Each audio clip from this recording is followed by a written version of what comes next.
கர்த்தருடைய பரிசுத்த நாமத்திற்கு மகிமை உண்டாவதாக. மீண்டும் இந்த நாளிலும் உங்கள் ஒவ்வொருவரோடும் தியானிக்கும்படியாக ஒரு சிறிய தியானத்தை கர்த்தருடைய கிருபையிலே எடுத்து வந்திருக்கிறேன். இன்றைய நாள் தியானத்தினுடைய தலைப்பு சீர்கேடான வீண் பேச்சுகளுக்கு விலகி இரு. அன்பான சகோதர சகோதரிகளே, சீர்கேடான வீண் பேச்சுகளுக்கு விலகி இரு. அன்புக்குரியவர்களே, சீர்கேடான என்று சொல்லும் பொழுது ஒரு சீரான வாழ்க்கைகளுக்கு முரணாக வருகிற காரியங்கள் ஒரு சீர்கேடா என்று சொல்லுகிறோம். சீரான ஒரு ஒழுங்கான நல்ல ஒரு வாழ்க்கை வாழ்வதற்கு எதிராக வருகிற காரியம் சீர்கேடு என்று நாங்கள் பார்க்கிறோம். அதே போல் இந்த சீரான வாழ்க்கைகள் வாழாதபடிக்கு அன்பானவர்களே, அதற்கு விரோதமாக வருகிற சில சீர்கேடான பேச்சுகளுக்கு தேவ பிள்ளைகள் விலகி இருக்க வேண்டும். அப்படி என்று சொன்னால் இந்த சீர்கேடான பேச்சு என்ன என்பதை நாங்கள் எப்படி தெரிந்து கொள்ளலாம்?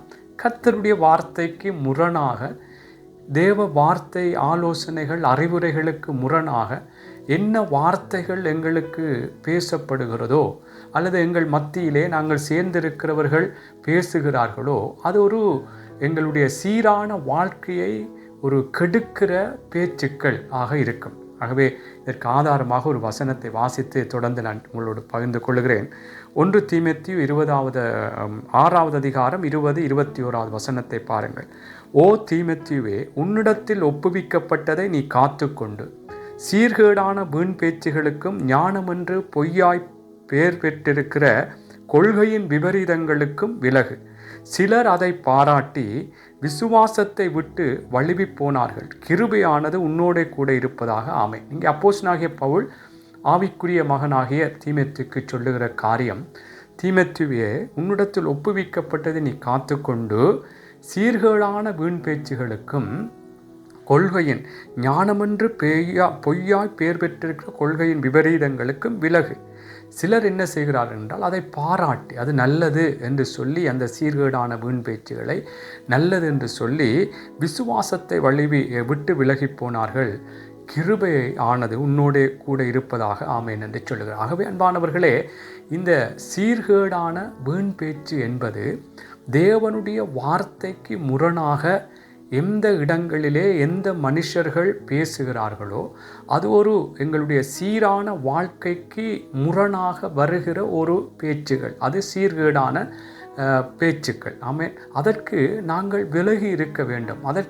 அதனோடு நாங்கள் எங்களை ஒப்பு கொடுக்கக்கூடாது. அப்படி ஒப்பு கொடுப்போமா இருந்தால் எங்களுடைய விசுவாசத்தை விட்டு, தேவனுடைய வார்த்தையில் இருக்கிற அந்த விசுவாசத்தை விட்டு நாங்கள் வழுவி போய்விடுவோம். ஆகவே தான் அன்பானவர்களே, கர்த்தருடைய பிள்ளைகளாய் இருக்கிற நானும் நீங்களும் கர்த்தருக்குள்ளே ஒரு சீரான ஒழுங்கான ஒரு நேர்த்தியான தேவனுக்குள்ளே ஒரு பரிசுத்தமான ஒரு வாழ்க்கை நாங்கள் வாழ வேண்டுமானால் கர்த்தர் சொல்லுகிற சீர்படுத்துகிற வார்த்தைகளை நாங்கள் கேட்க வேண்டும்.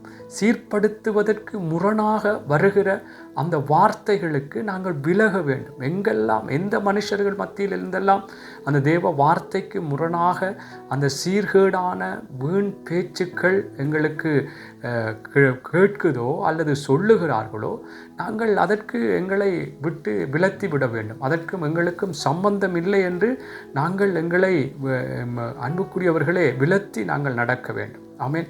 ஆகவே தேவனுடைய வார்த்தை உதாரணமாக, அன்பானவர்களே, உதாரணமாக ஒரு பொய் சொல்லக்கூடாது என்று வேதம் சொல்லுகிறது.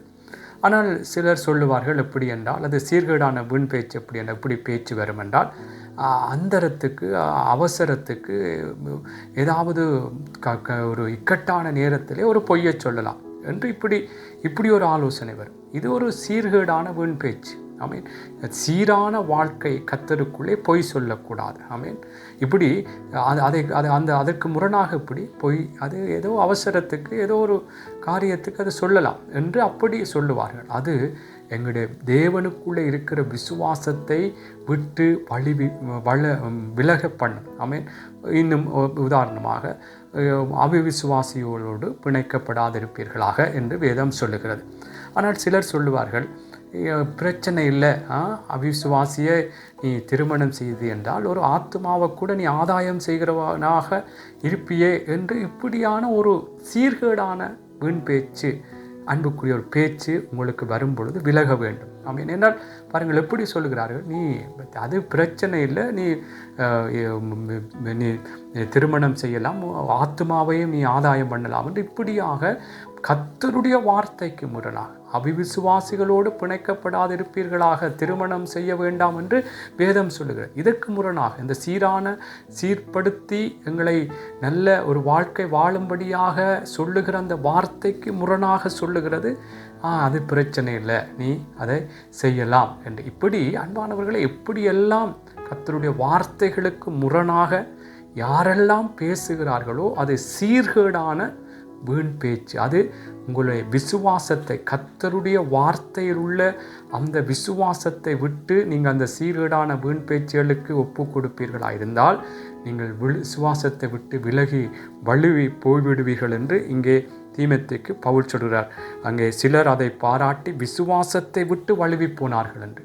ஆகவே சில வேளைகள் அது அந்த நேரங்களிலே எங்களுக்கு மனுஷர்கள் சொல்லும் பொழுது நல்லதாக இருக்கும், அதை சில வேளையில் பாராட்டி அதற்கு ஒப்பு கொடுப்போமானால் விசுவாசத்தை விட்டு வழுவி போகிறவர்களாய் போய்விடும். அதனாலே இந்த சீர்கேடான வீண் பேச்சு அது எந்த இடத்திலும் கர்த்தர் என்ன ஆலோசனைகள், என்ன அறிவுரைகள், என்ன ஒழுங்குகளை வைத்திருக்கிறாரோ எங்களை சீர்படுத்தும்படியாய் ஒரு சீரான வாழ்க்கை நாங்கள் வாழும்படியாய் சொல்லப்பட்டிருக்கிறோம். அதற்கு முரணாக பேசப்படுகிற பேச்சுக்கள் எல்லாம் சீர்கேடான வீண் பேச்சுக்கள். ஆமென். இதிலே நாங்கள் மிகவும் ஜாக்கிரதையாக இருக்கணும். சபை கூடுதலை விட்டுவிடாதிருங்கள். ஆனால் சொல்லுவார்கள் அது சபைக்கு போக தேவையில்லை என்று சொன்னால் அது ஒரு சீர்கேடான வீண் பேச்சு. இப்படி பல காரியங்கள் அன்பானவர்களே வேதத்திலே சொல்லும் பொழுது அது ஆண்டவர் சொல்லுகிறார், மனுஷன் இணைத்ததை மன்னிக்கவும், தேவன் இணைத்ததை மனுஷன் பிரிக்காதற்கு. அப்போ இது பிரிந்து போங்கள், டிவோர்ஸ் எடுங்கள், இப்படியாக ஒரு குடும்பத்தை பிரிக்கும்படியாக அங்கே பேசப்படுகிற வார்த்தைகள் கூட ஒரு சீர்கேடான ஒரு ஒரு ஒரு ஒரு பேச்சு. இதற்கெல்லாம் நாங்கள் ஜாக்கிரதையாக இருக்க வேண்டும். எங்கெங்கெல்லாம் எந்த இடங்களில் மனைவி ஏதாவது உனக்கு எதிர்த்து பேசினா அடி என்று சில வேளை இப்படியான பேச்சுகள் வரும். அன்பானவர்கள் சீர்கேடான வீண் பேச்சு. ஆமேன் ஆமேன். இப்படி கணவனுக்கு எதிர்த்து நிற்கிற காரியம், பிள்ளைகளை இப்படி அன்பானவர்களே எல்லாம் கர்த்தர் ஒழுங்கும் கிரமமாக சீராக எங்களுடைய வாழ்க்கைகள் ஒரு அமைக்கப்படத்தக்கதாய் வாழ்க்கைகள் சீராக கட்டப்படுவதற்கு கர்த்தர் நல்ல அறிவுரைகள், நல்ல ஆலோசனைகள், நல்ல அவருடைய வழிகளை எங்களுக்கு எழுதி தந்தார். அதற்கு முரணாக என்னென்ன காரியங்கள் பேசப்படுகிறதோ நாங்கள் அதற்கு விலகி இருக்க வேண்டும். அது சீர்கேடான வீண் பேச்சு. பாருங்கள், எபேசியர் புஸ்தகத்திலே 5வது அதிகாரம் 5லிருந்து 7வது வசனம் வரைக்கும் நான் வாசிக்கிறேன். பாருங்கள், விபசாரக்காரனாவது, அசுத்தனாவது, விக்கிர ஆராதனைக்காரனாகிய பொருளாசைக்காரனாவது தேவனுடைய ராஜ்யமாகிய கிறிஸ்துவின் ராஜ்யத்திலே சுதந்திரம் அடைவதில்லை என்று அறிந்திருக்கிறீர்களே. இப்படிப்பட்டவைகளின் நிமித்தமாக கீழ்ப்படியாமையின் பிள்ளைகள் மேல் தேவ கோபாக்கினை வருவதால் ஒருவனும் உங்களை வீண் வார்த்தைகளினாலே மோசம் போக்காதபடிக்கு எச்சரிக்கையாருங்கள், அவர்களுக்கு பங்காளி. என்ன சொல்லுகிறார்? வீண் வார்த்தைகள்னால் விபச்சாரம் செய்யலாம், அசுத்தமாக இருக்கலாம், விக்கிரக ஆராதனை செய்யலாம், பொருளாசை இருக்கலாம். இப்படியாக சில வேளைகள் யாராவது உங்களுக்கு சொல்வார்களாக இருந்தால் இது ஒரு சீர்கேடான வீண் பேச்சு. இதெல்லாம் என்ன எதிரே சொல்கிறார்? தேவனுடைய ராஜ்யம், அந்த கிறிஸ்துவின் ராஜ்யத்திலே இப்படிப்பட்டவர்கள் சுதந்திரம் அடைவது. அவன் இதுக்கு விரோதமாய் பேசுவார். அது விக்கிரக ஆராதனை செய்யலாம், விக்கிரக ஆராதனை செய்யலாம் என்று சொல்லுவார்கள். அன்புக்குரியவர்களே, விபச்சாரம் பிரச்சனை இல்லை. இப்படியான ஒரு சீர்கேடான வீண் பேச்சுகளுக்கு விலகி இருக்க வேண்டும். இந்த காலகட்டத்திலே மிகவும் நாங்கள் ஜாக்கிரதையாய் மனிதர்களோடு பழகிற விதங்களிலே கவனமாக இருக்க வேண்டும். என்றால் அது இப்படியெல்லாம் ஒரு நாளை இன்பமென்று எண்ணி அசுத்தத்துக்குள்ளே போகும்படியாய் பலருடைய ஆலோசனைகள் சொல்லப்படும். கர்த்தர் மன்னிப்பார், அது பிரச்சனை இல்லை. இப்படியெல்லாம் சீர்கேடான வீண் பேச்சுகள் இந்த காரியங்களை செய்ய வைக்க பேசுவார்கள்.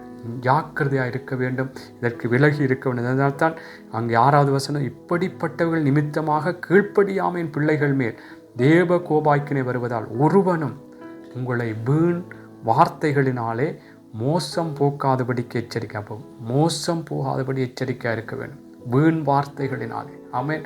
இந்த சீர்கேடான வீண் பேச்சுக்கள்னாலே நாங்கள் மோசம் போய்விடக்கூடாது.